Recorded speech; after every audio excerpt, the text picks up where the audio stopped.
Muy buenos días, mis amados hermanos y hermanas. No hay nada mejor que empezar el día con la inspiración de nuestros profetas. Espero te guste mucho este programa. Bienvenidos a Discursos y Profetas de Ven Sígueme con Walter Posada.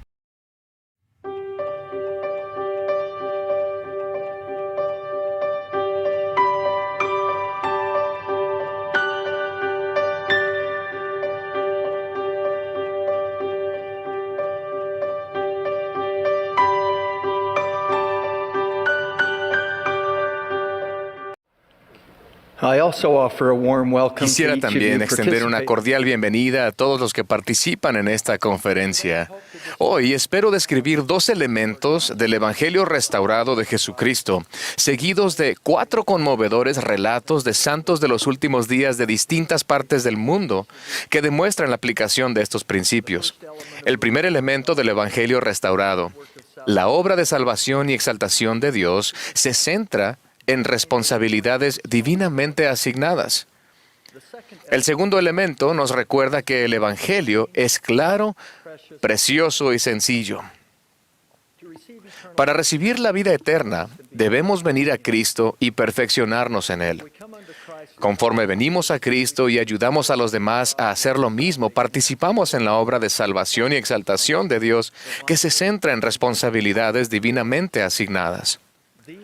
Esas responsabilidades divinas están alineadas con las llaves del sacerdocio restauradas por Moisés, Elías y Elías el profeta, registradas en la sección 110 de Doctrina y Convenios, y el segundo gran mandamiento que nos dio Jesucristo de amar a nuestro prójimo como a nosotros mismos. Se hallan en las primeras 2 páginas del Manual General actualizado, disponible para todos los miembros. Si oír las palabras manual general o responsabilidades divinamente asignadas les hace estremecerse por temor a la complejidad, por favor, tranquilícense. Estas responsabilidades son sencillas, inspiradoras, motivadoras y realizables. Aquí están. Primero, vivir el Evangelio de Jesucristo. Después, cuidar de los necesitados. Tercero, invitar a todos a venir a recibir el Evangelio. Y 4, unir a las familias por la eternidad. Quizá las vean como yo lo hago, como una guía para volver a nuestro Padre Celestial. Se ha dicho que el Evangelio de Jesucristo es simplemente hermoso y hermosamente simple. El mundo no lo es. Es complicado, complejo y lleno de turbulencia y contención. Somos bendecidos al tener cuidado de no permitir que la complejidad tan común en el mundo se interponga en la manera en que recibimos y ponemos en práctica el Evangelio. El presidente Oaks observó: en el Evangelio de Jesucristo se nos enseñan muchas cosas pequeñas y sencillas. Necesitamos que se nos recuerde que estas cosas aparentemente pequeñas y sencillas a lo largo de un periodo de tiempo significativo hacen que se realicen grandes cosas. Jesucristo mismo describe que su yugo es fácil y ligera su carga. Todos debemos esforzarnos por mantener sencillo el Evangelio en nuestra vida, nuestra familia, clases y quórums y en nuestros barrios y estacas. Al escuchar estos relatos que compartiré, observen que se han elegido detenidamente para inspirar, por un lado, e informar, por el otro. Las acciones de cada uno de esos santos de los últimos días se vuelve un modelo para cada uno de nosotros, ya que ponen en práctica el Evangelio de maneras claras, preciosas y sencillas al cumplir una de las responsabilidades divinamente asignadas que se acaban de mencionar. Primero, vivir el Evangelio de Jesucristo. Jens de Dinamarca ora cada día a fin de vivir el Evangelio y percibir las impresiones del Espíritu Santo. Ha aprendido a actuar con rapidez cuando siente la dirección del Espíritu. Jens contó lo siguiente: vivimos en una idílica y pequeña casa de entramado de madera con techo de paja en el centro de un acogedor pueblecito cerca del estanque del pueblo. En esta noche, con el clima de verano danés más hermoso que se pueda imaginar, las puertas y las ventanas estaban abiertas y reinaban la paz y la tranquilidad. Debido a las gloriosas, brillantes y prolongadas noches de verano, no me había apresurado a reemplazar una bombilla quemada en el cuarto de servicio. De repente tuve el fuerte sentimiento de que debía reemplazarla de inmediato. Al mismo tiempo, escuché que mi esposa Marianne nos pedía a mí y a los niños que nos laváramos las manos porque la cena estaba lista. He estado casado el tiempo suficiente para saber que no era el momento de empezar a hacer algo más que lavarme las manos. Pero le dije a Marianne que iría rápidamente a la tienda a comprar una nueva bombilla. Sentí el fuerte impulso de salir enseguida. La tienda de abarrotes estaba solamente al otro lado del estanque. Normalmente íbamos caminando, pero ese día me fui en bicicleta. Al pasar por el estanque, miré de reojo a un pequeño niño de unos 2 años que caminaba solo junto a la orilla del estanque, muy cerca del agua, y de pronto cayó. En un instante estaba ahí y al siguiente ya no estaba. Nadie había visto lo que sucedió, excepto yo. Lancé la bicicleta al suelo, corrí y salté al estanque donde el agua me llegaba a la cintura. La superficie del agua estaba cubierta de alga, lo que hacía imposible ver a través de ella.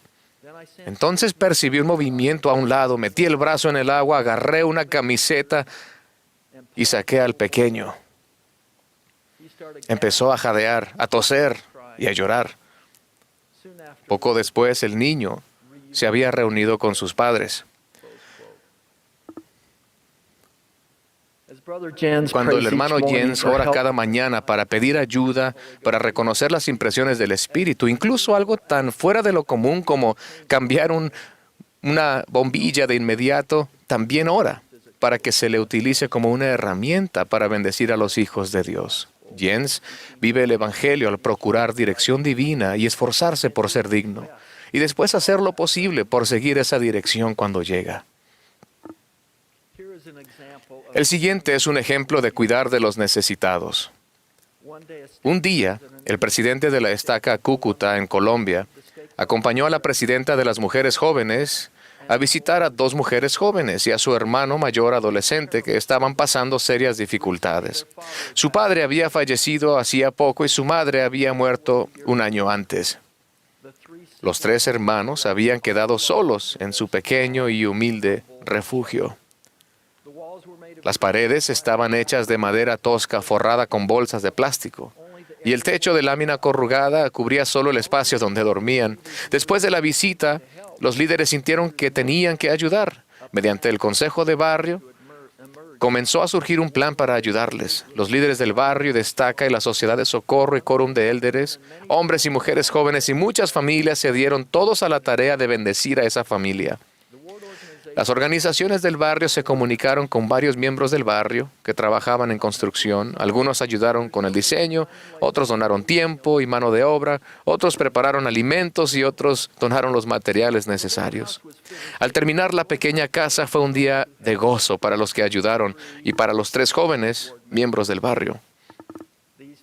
Esos jóvenes huérfanos sintieron los lazos cálidos y consoladores de su familia del barrio y supieron que no estaban solos y que Dios siempre está con ellos para ayudarlos. Los que tendieron la mano sintieron el amor del Salvador por esa familia y actuaron como sus manos al servirles. Creo que les va a gustar este ejemplo de invitar a todos a recibir el Evangelio. Clayton, de 17 años, de Cabo Verde, no tenía idea de lo que sucedería al entrar un día a la clase de seminario de su barrio. Pero su vida y la vida de otras personas cambiaría para siempre debido a lo que hizo. Clayton, junto con su mamá y su hermano mayor, se habían bautizado en la iglesia un tiempo atrás, pero la familia dejó de asistir. Su sencillo acto de participar en seminario llegó a ser un punto decisivo para la familia. Los otros jóvenes de la clase de seminario fueron afectuosos y cordiales. Acogieron a Clayton y lo animaron a que fuera a otra actividad. Lo hizo y pronto comenzó a asistir a sus otras reuniones de la iglesia. Un sabio obispo vio el potencial espiritual de Clayton y lo invitó a que fuera su asistente, su ayudante. A partir de ese momento, dijo el obispo Pina, Clayton llegó a ser un ejemplo y una influencia para otros jóvenes. La primera persona a quien Clayton invitó a volver a la iglesia fue su mamá. Y después su hermano mayor. Después amplió su círculo de amigos. Uno de esos amigos era un joven de su misma edad, Wilson. Después de su primera reunión con los misioneros, Wilson expresó su deseo de bautizarse. Los misioneros quedaron impresionados y asombrados al ver lo mucho que Clayton ya había compartido con Wilson. Los empeños de Clayton no quedaron ahí. Ayudó a que otros miembros menos activos volvieran, además de compartir el Evangelio con amigos de otras religiones. Hoy día el barrio tiene 35 jóvenes activos, con un pujante programa de seminario, gracias en gran manera a los esfuerzos de Clayton de amar, compartir e invitar. Clayton, junto con su hermano mayor Clever, se están preparando para servir en una misión de tiempo completo. Finalmente, quiero compartir un ejemplo hermoso de unir a las familias por la eternidad. Lidia, de Yarkov, Ucrania, escuchó sobre el templo por primera vez de los misioneros. De inmediato, Lidia sintió el ferviente deseo de ir al templo y después de su bautismo comenzó a prepararse a fin de recibir una recomendación para el templo. Lidia fue al templo de Freiberg, Alemania, para recibir la investidura y después pasó varios días ahí efectuando la obra por representante. Tras la dedicación del templo de Kiev, Ucrania, Lidia iba al templo más a menudo. Ella y su esposo Anatoly se sellaron por la eternidad allí y más tarde se les llamó a servir como misioneros de templo. Juntos han encontrado más de 15,000 nombres de antepasados y se han esforzado por brindarles las ordenanzas del templo. Al preguntarle en cuanto a lo que siente por la obra del templo, Lidia dice, ¿qué recibí en el templo? He hecho nuevos convenios con Dios. Mi testimonio se ha fortalecido. He aprendido a recibir revelación personal. Puedo efectuar ordenanzas de salvación por mis antepasados y puedo amar y servir a otros. Concluyó con esta muy verídica declaración. El Señor desea vernos en el templo a menudo. Me inspira lo bueno de esos santos de los últimos días, cada uno con diversas y variadas trayectorias, centradas en esos 4 relatos. Se puede aprender mucho de los milagrosos resultados que se logran mediante la simple aplicación de principios del Evangelio sencillos. Todo lo que ellos hicieron también está a nuestro alcance. Que podamos mantener el Evangelio sencillo al asumir nuestras responsabilidades divinamente asignadas de vivir el Evangelio de Cristo, para que seamos sensibles a las impresiones como lo hizo Jens en Dinamarca. De cuidar de los necesitados como lo demostraron los miembros de la Estaca Cúcuta de Colombia, al brindar refugio a miembros huérfanos de su barrio. De invitar a todos a recibir el Evangelio de la manera en que Clayton, del país isleño de Cabo Verde en África, lo hizo con sus amigos y su familia. Y por último, de unir a las familias por la eternidad como lo ejemplifica la hermana Lidia de Ucrania, por medio de sus propias ordenanzas del templo, labores de historia familiar y servicio en el templo. Al hacerlo, de seguro recibiremos gozo y paz. Prometo esto y testifico de ello, y de Jesucristo como nuestro Salvador y nuestro Redentor. En el nombre de Jesucristo. Amén. Espera, no te vayas todavía. Recuerda que tenemos muchos contenidos para ti. Elige el que más te gusta, aquí en Ven, Sígueme con Walter Posada.